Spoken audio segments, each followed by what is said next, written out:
na outra gravação, belezinha, tudo certo, vamos lá.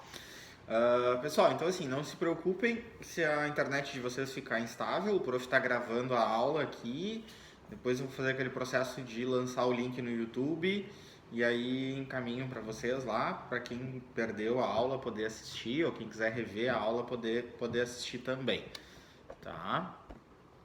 Deixa eu organizar aqui bonitinho, bacaninha. Então tá, vamos lá. Da aula de hoje, né, que tange a disciplina de hoje, que é a nossa disciplina de recrutamento, seleção e integração de pessoas, eu tinha encaminhado para vocês o link do vídeo da palestra do professor Clóvis de Barros Filho, que fala sobre a relação de ética no trabalho, né? Alguns de vocês ali já me responderam que conseguiram assistir, outros assistiram um pedacinho, a internet em casa acabou não ajudando, né? Mas é um vídeo bem bacana, bem legal da gente ir assistindo, pode ir assistindo ele por partes, ele fala muito sobre essa relação de ética, de felicidade, de ambiente de trabalho, de relação do ser humano e tudo mais, que é algo que envolve muito o nosso cotidiano dentro da área de recursos humanos, certo? Então, sim, Marquinhos, tu assistiu, me mandou o trabalho depois, eu lembro, bem tranquilo, tá?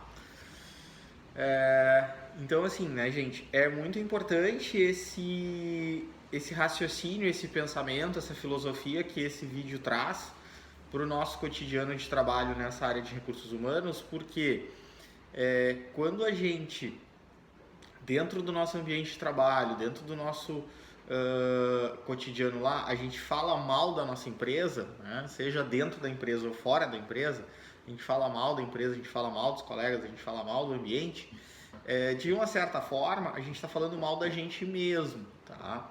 Porque se eu trabalho nesta empresa X ou Y, eu estou representando essa marca, eu estou representando essa empresa, eu estou representando esse negócio. E aí, se esse negócio não vai bem, se eu falo mal desse ambiente, é porque eu também estou lá inserido e eu também estou fazendo mal para esse ambiente.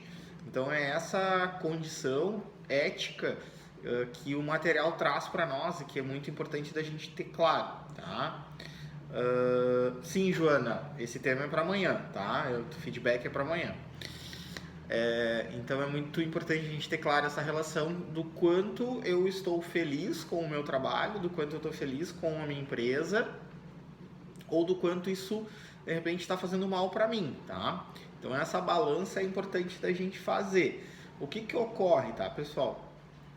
Que é muito claro, o ser humano ele precisa de uma atividade laboral, né? Ele precisa do laboro, ele precisa do trabalho, ele precisa conviver com outras pessoas.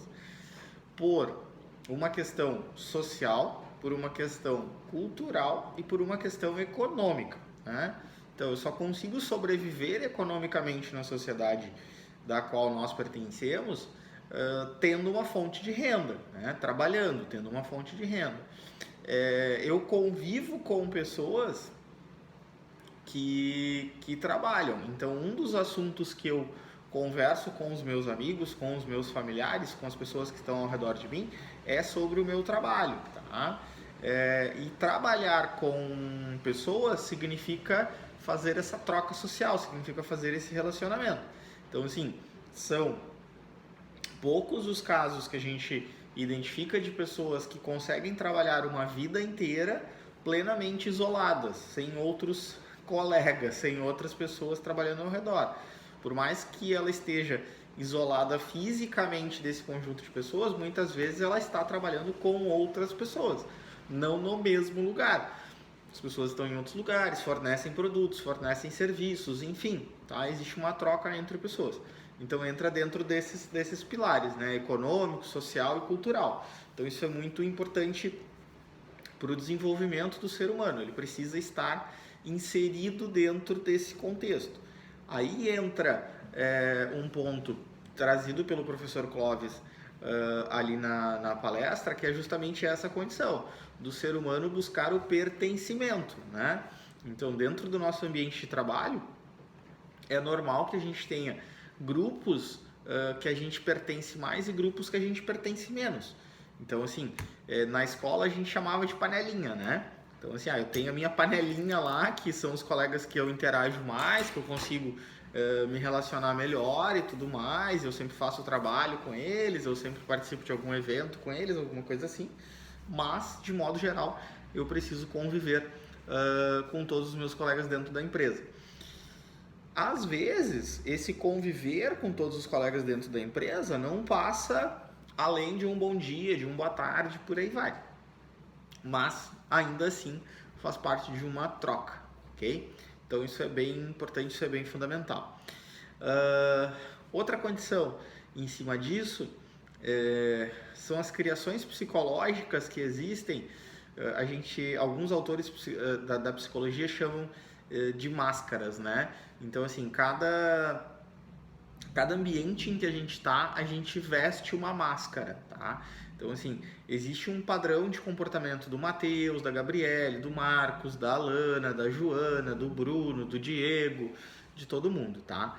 Mas, conforme eu circulo por alguns ambientes, eu consigo vestir, de certa forma, algumas modelagens de máscara, eu consigo vestir uma nova roupagem da minha pessoa e me comportar conforme aquele ambiente, tá? Para a gente fazer um exercício mental bem lúdico e bem simples, é só a gente voltar para a infância, né? E pensar assim, quem vocês eram quando vocês estavam sozinhos em casa, né? Assim, nas brincadeiras que vocês faziam, nas atividades que vocês tinham, tá? E quem vocês eram quando vocês saíam com os familiares de vocês para visitar uma tia velha chata, entendeu? Vocês chegavam lá na casa dessa tia, vocês eram outra pessoa, quietinhos, comportadinhos, tá? Parecia assim que era um santinho, tá ligado? E aí em casa vocês eram bem pestinhas, assim, vocês eram bem arteiros, vocês pulavam no sofá, né? Pintavam as paredes da casa, enfim, tá? Então, assim, na infância a gente tem o desenvolvimento dessas duas relações, tá? E aí a gente traz isso para a idade adulta, tá? Então, o que ocorre? Daqui a pouco lá no ambiente de trabalho de vocês têm um grupo de colegas ali que vocês brincam, que vocês têm uma linguagem própria, que vocês se entendem, né? E quando vocês vão daqui a pouco para um refeitório, quando vocês vão para uma reunião, quando vocês vão para uma palestra, quando vocês vão para uma atividade onde envolva um número maior de pessoas da empresa, né? Vocês acabam se comportando de uma outra forma, porque aquele comportamento do microgrupo, daquela microsociedade que vocês estavam, ele não confere ou não compete com aquela macro sociedade que vocês estão agora. Então essa vestimenta de máscara é bem importante da gente entender. Quando a gente está fazendo um processo de recrutamento e seleção, as pessoas vestem uma máscara que é a máscara do que o recrutador quer ver, né? Pensa assim, quando vocês vão para uma entrevista, vocês se preparam psicologicamente pensando nisso, né? O que eu vou vender, qual é a minha imagem que eu vou vender, que eu vou entregar para o recrutador, ou o que o recrutador quer enxergar, tá? Se eu consigo fazer essa venda dessa imagem, essa relação daquilo que o recrutador quer enxergar, beleza, show, eu posso ser contratado. Se eu não consigo, pode ser que eu não seja contratado, tá? Isso depende muito das pessoas que estão participando desse processo seletivo. Isso é bem importante da gente saber.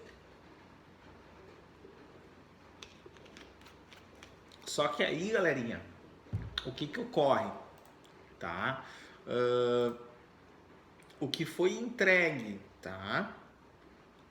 Na entrevista, no processo seletivo, aquela máscara que foi vestida para o processo seletivo, ela confere com a máscara que vai ser entregue no ambiente de trabalho? Ou lá no ambiente de trabalho você é uma pessoa completamente diferente, tá? Então, assim, o prof vai usar um exemplo bem extremo, né? Durante o processo seletivo, durante as entrevistas, a pessoa veste uma máscara de uma pessoa calma, de uma pessoa tranquila, de uma pessoa amorosa, de uma pessoa que consegue ter um bom relacionamento em grupo, um bom relacionamento interpessoal. Quando ela vai para a prática do trabalho, ela é rancorosa, ela não consegue conviver com os outros, ela tá sempre criando caso, ela briga, enfim, ela cria uma série de pequenos problemas do cotidiano que diferem completamente daquela imagem que ela vendeu para nós no processo seletivo. E aí a gente fica pensando, e agora, meu Deus, onde foi que eu errei? Tá? Intrigueira, boa, gostei dessa colocação, Joana, dessa criação de palavra aí. Então assim, aí fica aquela, onde foi que eu errei, tá? Será que eu selecionei a pessoa errada? Será que a pessoa errada é essa intrigueira que está trabalhando com os colegas? Tá? Tem alguma coisa acontecendo naquele grupo que deixou essa pessoa assim? Então são pontuações que às vezes são complexas, são difíceis da gente fazer num recorte de momento, né? A gente precisa analisar e entender essa pessoa por muito mais tempo, não apenas em um único recorte temporal. Por isso que dentro das empresas tem também a questão do contrato de experiência, dos 90 dias, né? A gente faz essa avaliação ali também pensando não só na competência técnica, mas também na competência humana. Atenção, muitas empresas fazem apenas olhando a competência técnica. E isso é bem ruim, tá, turma? Isso é bem ruim mesmo, tá? Porque assim, às vezes a pessoa é muito boa tecnicamente, mas ela é muito ruim na competência humana, tá? Alguns dias atrás eu evidenciei isso trabalhando com um cliente de consultoria. Tá? Ele tem um gerente que o cara é tecnicamente muito bom, o cara é fantástico, mas o cara como gestor ele tem dificuldade de se relacionar e de delegar a tarefa para os seus colaboradores, para os seus comandados, né? Então assim, o cara acaba retendo muita tarefa para ele, tarefa simples, né? Tarefa básica, tarefa que ele poderia estar dando ali quase que para um estagiário fazer, ele acaba retendo para ele e ele acaba acumulando muita tarefa. Mas ele tem essa necessidade também de mostrar que ele dá conta do recado, que ele sabe fazer, que ele é um cara competente, por aí vai. É uma pessoa que tem a sensação de que se ela não tiver nada para fazer, ou se ela não estiver fazendo nada, vão dizer isso dela, né? Então assim, ela precisa estar sempre atarefada. Então é aquela condição de que eu não consigo delegar, tá? São perfis profissionais, são pessoas que vêm de uma outra modelagem, de uma outra escola profissional, de uma outra relação de trabalho e que às vezes tem, sabe aquele profissional que tem medo de tirar férias porque aí não vão sentir a minha falta, sabe? Tipo, o fulano não fez falta nas férias, então pode mandar ele embora, tem outro que faz o trabalho dele. Então ele prefere não tirar férias para continuar fazendo sempre o trabalho dele.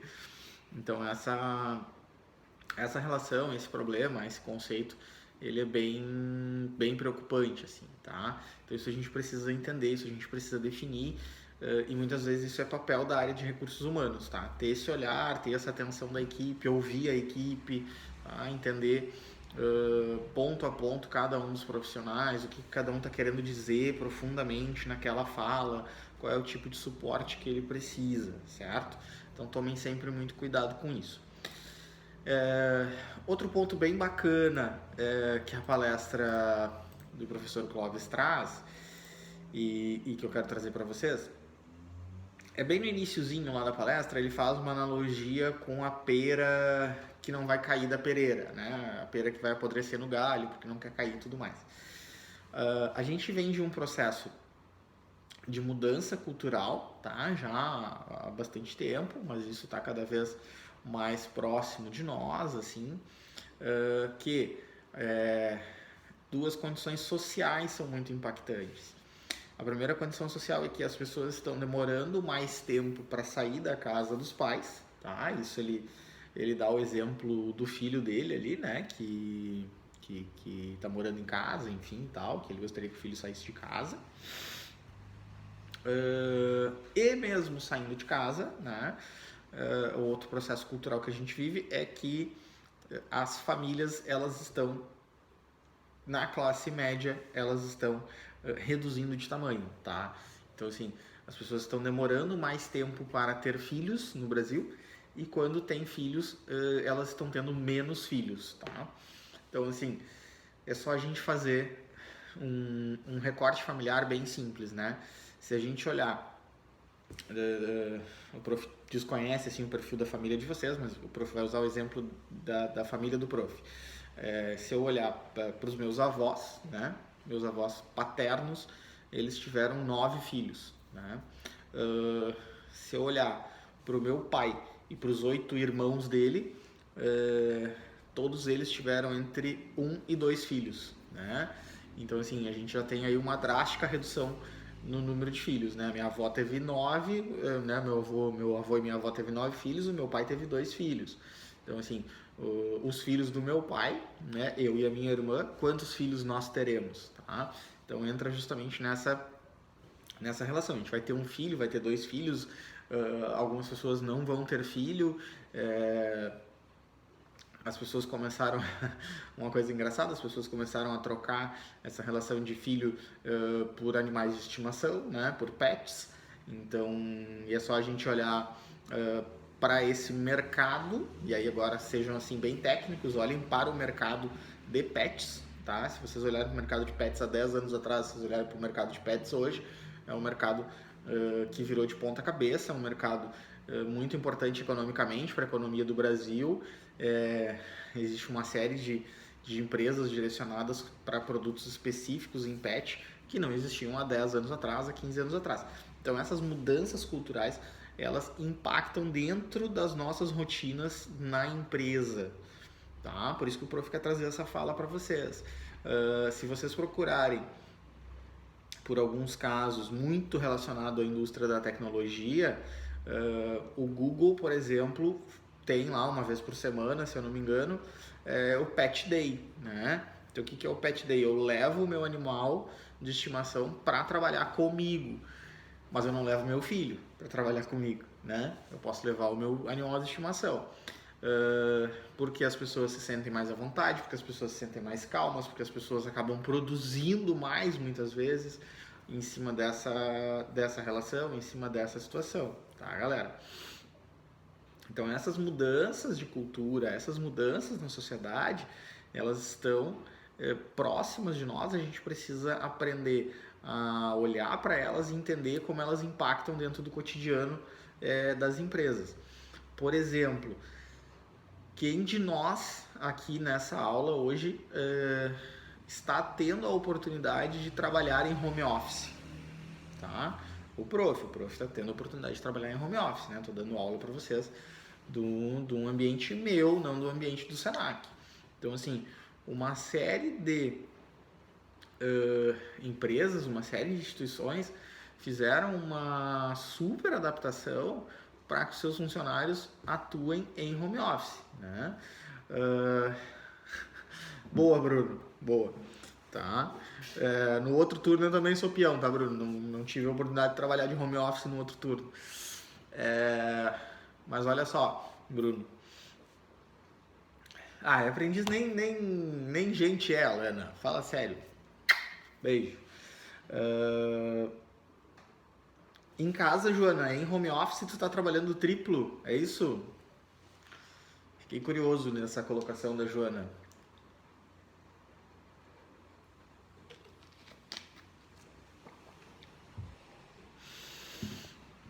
Enquanto a Joana me responde, então o que acontece, né, galera? As empresas estão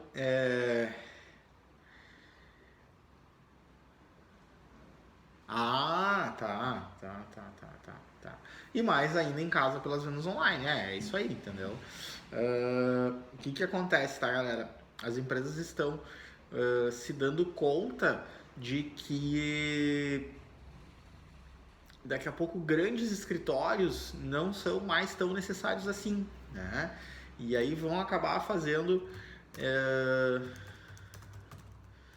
Deixa eu só ver uma notícia que eu quero mandar o link para vocês. Acaba...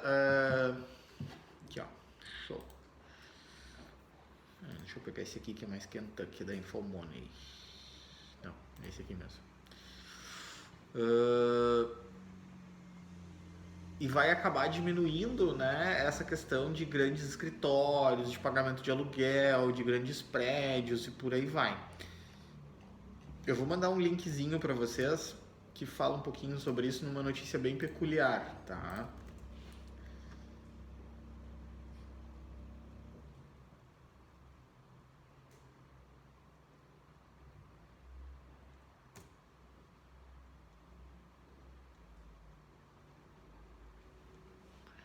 Entendi não, Joana. Prof, foi você que comentou da seguinte forma. Segue. Foi sim, era isso, kkk. Entendi não, tá? Esse link que eu mandei pra vocês, galera, da XP ali, a XP e a JHSF, que é uma construtora, né? Anunciaram aí juntos a construção de um empreendimento, tá? Chamado Vila XP, tá? A XP é uma corretora de fundos imobiliários, de ações em bolsa, é uma corretora financeira, tá? O que acontece? A XP hoje ela aluga, né, aí um prédio inteiro praticamente na Avenida Paulista, lá em Porto Alegre, lá em São Paulo, paga horrores de aluguel desse prédio, desse escritório e tudo mais. Com essa questão do lockdown que teve por muito tempo em São Paulo, a XP não parou, a bolsa não parou, né, os investimentos não pararam. A XP colocou os seus funcionários em home office, né, disponibilizou a estrutura para isso e se deu conta que ela poderia lançar um empreendimento junto com uma construtora aí que fizesse jus a um aluguel menor para outras empresas e que pudesse, de certa forma, atender as necessidades do grupo XP, tá? Então, assim, ela vai muito brevemente deixar de alugar as salas que ela aluga hoje, então, né, vai deixar de gerar essa renda para a empresa, para o grupo, enfim, para a pessoa que aluga para ela. Vai gerar um prédio próprio que vai gerar renda para ela, mas vai minimizar a quantidade de salas, de escritórios, de pessoas trabalhando dentro do espaço da XP, né? Então, assim, as pessoas vão trabalhar mais num espaço externo, né? Vão trabalhar mais na sua casa. E aí, assim,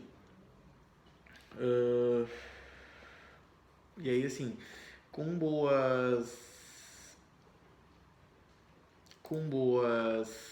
métricas, com boas medições, com boas metas, a gente consegue fazer com que o colaborador entregue o mesmo resultado ou um resultado superior ao que ele entregaria dentro da empresa, tá? Deixa eu ver o comentário da Joana aqui. Seria que as empresas nunca mais seriam as mesmas, pois a partir do momento que as empresas têm o mesmo faturamento ou mais seus profissionais de home office, sem precisar pagar a luz ou aluguel, exatamente, né? Então, assim, se a gente conseguir manter essa linha de faturamento sem precisar pagar aluguel, luz, condomínio, água, internet, por aí vai, a gente obviamente vai manter a galera em operação de home office, tá? Então daqui a pouco assim, a gente consegue até transformar essa conta física, essa conta fixa, perdão, em benefício para um colaborador, né? Ou para os colaboradores. Então a gente consegue aumentar a remuneração dos caras, diminuindo o custo fixo da empresa e, por óbvio, apertando esses caras a produzir mais, a entregar mais resultado. Então essas condições, essas situações, elas são importantes e elas têm muito a ver com o momento que a gente está passando, tá? Assim como tudo que a gente vem vivendo no tocante à questão de saúde, né? Então, assim, essa questão de álcool gel, por exemplo, a gente vai, talvez num futuro breve, reduzir, mas não perder, né? A higienização das mãos a gente pode reduzir, mas não perder. Então, essa modelagem que está se criando agora, ela é uma modelagem que ela tende a permanecer por muito tempo na vida das pessoas. E pode ser que a próxima geração que vem aí, que já seja uma geração criada com muito álcool gel, ela mantenha isso no seu dia a dia, como é para nós hoje tomar banho e escovar os dentes, tá? Então, esse time, essa relação perpassa por mudanças de geração em geração, tá, pessoal? quando a gente sai, a gente não precisa nem sair do Brasil, né? Quando a gente muda de região, tá? Então assim, na região sul a gente tem X costumes, na região sudeste a gente tem outros costumes, na região norte, nordeste, centro-oeste do Brasil, cada região tem alguns costumes. Então essa condição também faz parte desse envolvimento social. Algo que é bem tocante, que é bem importante da gente definir nessa condição de costumes. Por exemplo, é comum para o carioca que mora no Rio de Janeiro começar a trabalhar às 10 da manhã, né? Porque antes das 10 ele vai para a praia, tá? Quem pode, lógico, né? Não é todo carioca, ok? Quem pode vai para a praia. Então o que acontece? Quando a gente trabalha hoje numa multinacional, que ela tem escritório no Rio Grande do Sul, que ela tem escritório no Rio de Janeiro, que ela tem escritório em São Paulo, que ela tem escritório na Bahia, não é nem o conflito de fuso horário natural, é um conflito de horário de trabalho, né? Então daqui a pouco o escritório do Rio de Janeiro, por adaptações culturais, abre às 10 da manhã, né? E o escritório no Rio Grande do Sul, por adaptações culturais, abre às 8 da manhã. Então, entre 8 e 10 da manhã, nada que eu mande de mensagem, de e-mail, de WhatsApp, de sinal de fumaça, de pombo correio por escritório do Rio de Janeiro vai ser respondido. Então, essa pontuação, esse time, essa condição faz parte de uma cultura no Brasil, né? E aí, daqui a pouco, às 5h30, 6 horas da tarde, a gente encerra o expediente no Rio Grande do Sul e o carioca fica até 7h30, 8 horas, 8h30 da noite. E sai dali para fazer um happy hour, né? E o gaúcho no inverno sai dali para ir para casa, comer pinhão e tomar um vinho.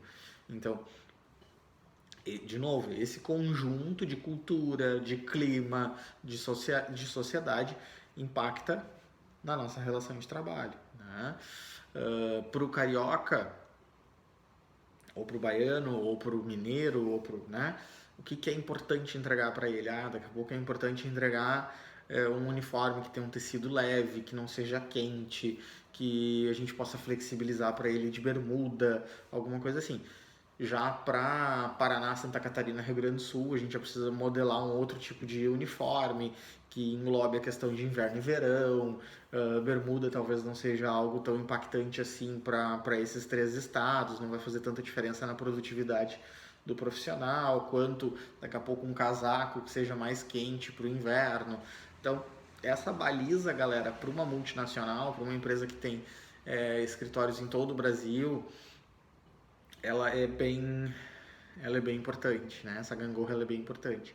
Se a gente pegar alguns estados do norte, por exemplo, né? Daqui a pouco se a gente pegar Amazonas, aqui, por exemplo, a empresa vai ter carro, vai ter moto, vai ter, né, para deslocar, para vendedor, alguma coisa assim.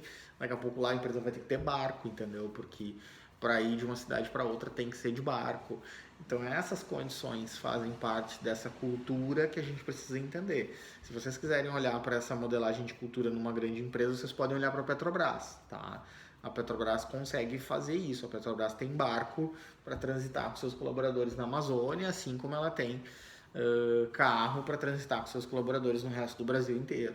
Então eu não posso excluir ou não atender, deixar de atender uma determinada filial, um determinado grupo de colaboradores por uma questão de entendimento da relação física deles lá, cultural da empresa e tudo mais.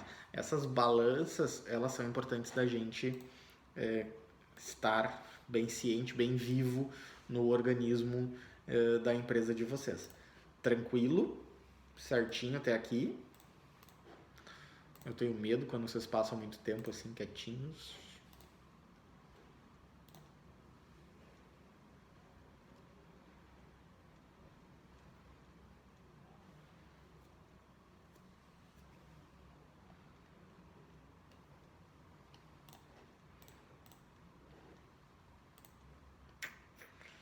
Muito bem, muito bem, muito bem, muito bem.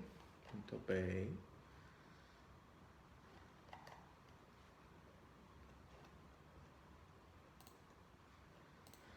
Então tá. Nesse sentido, galera, a gente pode pegar, o Prof deu o exemplo da Petrobras, mas a gente pode pegar várias grandes empresas do Brasil para isso, tá? Eu lembrei agora de um modelo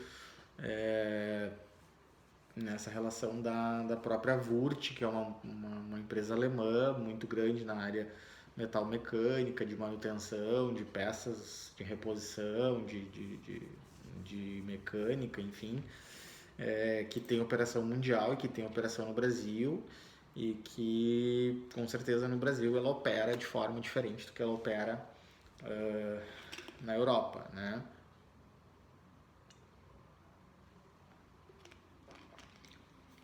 Na Europa ela é uma empresa que trabalha muito pouco com o vendedor, ela trabalha muito com o consultor, com o consultor técnico, com o assistente técnico próximo do cliente deles, porque o cliente deles na Europa ele compra basicamente pelo e-commerce da empresa, né? Não precisa ter um monte de vendedor correndo, batendo de porta em porta nos clientes, o que já acontece aqui no Brasil, o contrário, né? No Brasil ela precisa ter o vendedor batendo de porta em porta no cliente, cobrando meta, vendendo mix de produto, aquela situação toda, e muito menos o conceito do consultor técnico, né? O consultor técnico é uma figura muito menos utilizada no Brasil por essa empresa, nesse ramo, nesse modelo de negócio deles, tá? Mas cada modelo atende de uma forma. Um outro exemplo que eu lembrei agora, que eu acho bem legal, a Ercosul, que é uma marca, que é uma empresa de rações, né, para a linha PET, basicamente, né. A Ercosul, durante muitos anos, a Ercosul operou a modelagem com um vendedor externo que usava carro da empresa para trabalhar, para atender os clientes, para visitar os clientes. E em 2019 a empresa começou a fazer uma reestruturação organizacional, trocou o gerente comercial e trouxe um gerente comercial do mundo da bebida, né? A gente chama assim, né? E o que acontece? Dentro do ramo das bebidas, né? O vendedor ele trabalha de moto, né? Então o primeiro impacto cultural para esse cidadão foi isso, né? Foi chegar lá e dizer, mas como assim todos os vendedores da empresa andam de carro, né? Da onde eu venho, todos os vendedores da empresa andam de moto e o custo é, sei lá, 80% menor do que andar de carro, né? Então assim, a primeira coisa que ele fez, uma das primeiras coisas que ele fez foi fazer essa estrutura, planejar essa mudança, né? Começou a diminuir o número de carros na empresa e fornecer motos para os vendedores. Em paralelo a isso, o que ele teve? Ele teve uma série de bons vendedores antigos na casa que começaram a pedir desligamento e ir trabalhar em outras empresas, porque os caras estavam há 5 anos, 8 anos, 10 anos na empresa e eles estavam confortáveis com aquele conforto do carro, né? Então eles estavam acostumados a andar de carro e para eles trocar o carro pela moto não foi uma boa ideia. Então eles partiram daquela métrica básica de que o incomodado que se retire, tá? Então eles tentaram mudar, tentaram negociar lá com esse gestor novo, não houve margem para mudança, eles acabaram saindo. Quando a empresa percebeu que estava tendo essa perda de bons profissionais, né, que começou a acarretar no resultado de venda, então assim, aquela redução de custo, ela não foi tão boa a ponto de ser válida em relação à perda de venda, a empresa mudou um pouquinho a política, né, e deixou alguns bons vendedores, algumas rotas, alguns modelos com carro e outros modelos, outras rotas, outros vendedores de moto. Então, de novo, a gente entra num conflito dessa situação. Por que fulano tem determinada rota, tem determinado faturamento, tem determinado comissionamento e anda de carro, e por que eu não tenho uma rota tão boa, não consigo atingir as metas da mesma forma que fulano e tem que andar de moto, isso acaba me prejudicando, é frio, é chuva, é sol, é vento.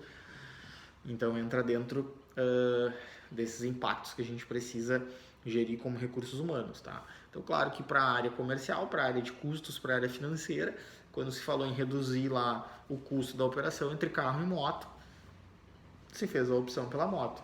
Depois que se percebeu essa perda de capital humano, né, capital humano de qualidade, é que começou a se pensar sobre essa problemática, certo?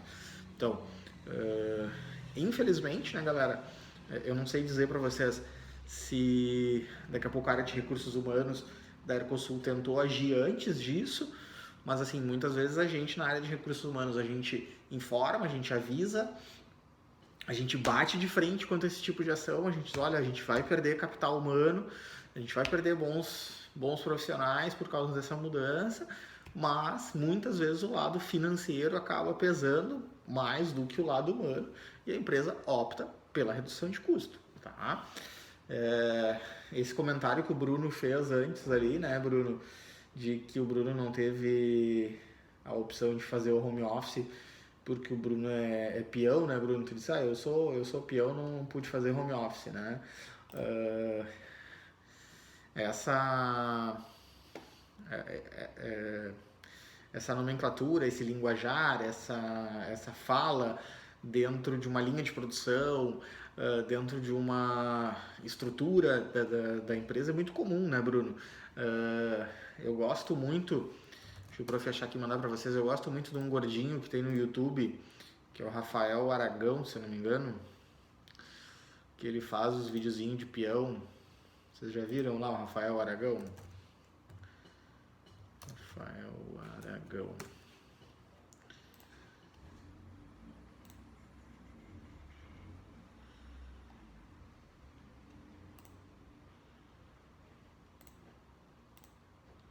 Esse aqui ele largou ontem, eu achei bem legal. Não conhece, Bruno? Dá uma olhadinha nesse vídeo dele aí. Depois, tá? Não precisa ser agora. Olha depois, tá? Mas é bem legal. Ele fala de tipo de chefe, tipo de peão, tipo de empresa. É bem interessante a brincadeira que o Rafael faz, tá?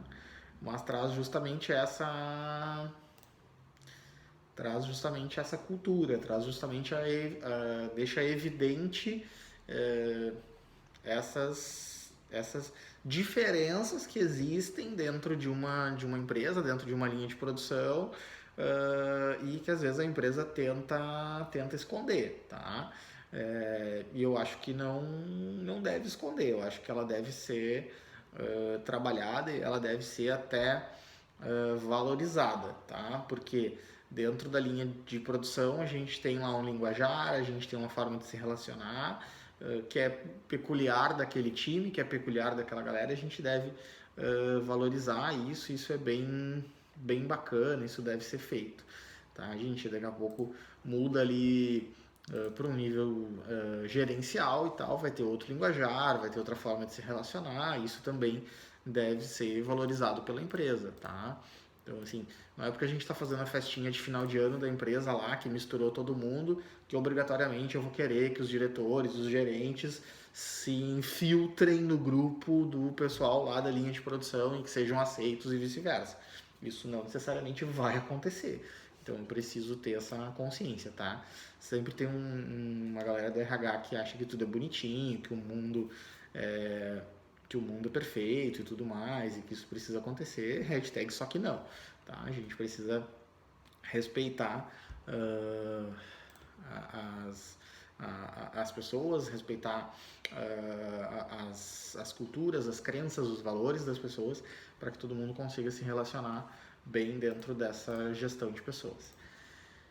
Ok, tranquilo. O prof queria trazer essa retomada sobre o vídeo, sobre esses conceitos de ética, sobre esses conceitos de gestão de pessoas, sobre como as pessoas se relacionam, tá? Fiquem atentos sobre isso, tá, pessoal? A forma como as pessoas estão se relacionando com vocês no trabalho, a forma como as pessoas se relacionam ao redor de vocês diz muito sobre as pessoas e sobre vocês também, tá?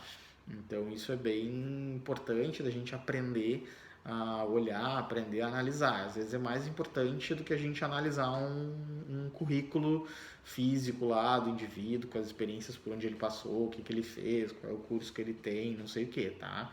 Tomem cuidado sempre com essa condição do capital humano da empresa de vocês, do negócio de vocês. Tá? Às vezes o capital técnico a gente consegue ele ali na esquina, tá? Mas o capital humano nem sempre a gente consegue, ok? Dúvidas sobre a aula? Perguntas?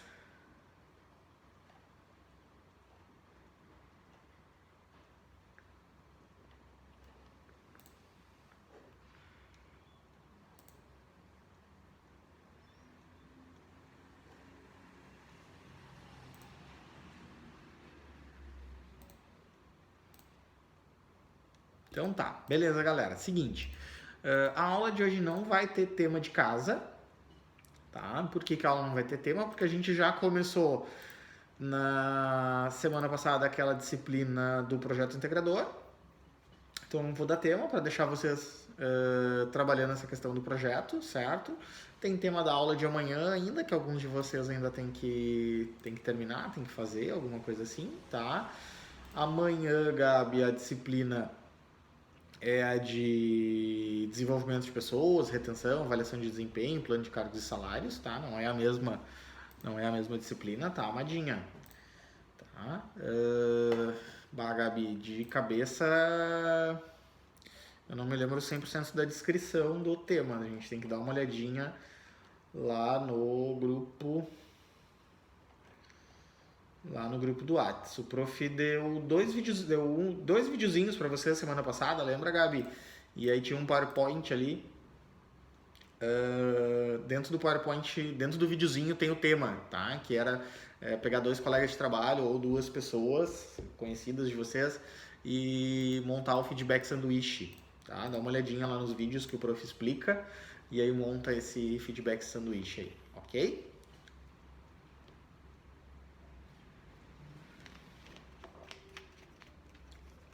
Então tá, fechou, galerinha? Até amanhã.